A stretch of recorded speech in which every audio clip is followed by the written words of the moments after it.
નમસ્કાર દર્શક મિત્રો, બીએન ન્યૂઝ ગુજરાતીમાં આપ સૌનું હાર્દિક સ્વાગત છે। આવો જોઈએ આજના મુખ્ય સમાચાર। જંબુસર તાલુકાના નહાર રૂપેશ્વર મંદિરે શિવજીની પ્રતિમાનું ભૂમિપૂજન।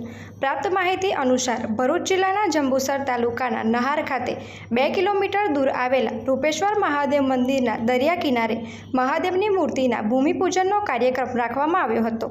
આ કાર્યક્રમમાં સાંસદ સભ્ય મનસુખ વસાવા, ધારાસભ્ય ડીકે સ્વામી, માજી મંત્રી છત્રસિંહ મોરી, માજી ધારાસભ્ય કિરણ મકવાના, મહામંત્રી બળવંતસિંહ પડિયાર, એપીએમસી ચેરમેન વિરલ મોરી, શહેર પ્રમુખ ચંદ્રકાંત પટેલ, ગામના સરપંચ મહેશભાઈ મોરી તથા અન્ય મહાનુભાવો ઉપસ્થિત રહ્યા હતા।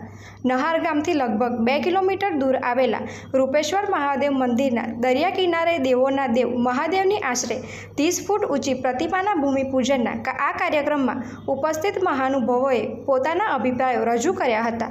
માજી મંત્રી છત્રસિંહ મોરીએ આ રૂપેશ્વર મહાદેવનું સ્થળ પ્રવાસન સ્થળ તરીકે ન રહેતા આધ્યાત્મિકતાનો અનુભવ કરાવતું એક પ્રસિદ્ધ સ્થળ બની રહે તેવું જણાવ્યું હતું। રિપોર્ટર ભરત પરમાર, બીએન ન્યૂઝ ગુજરાતી, નહાર।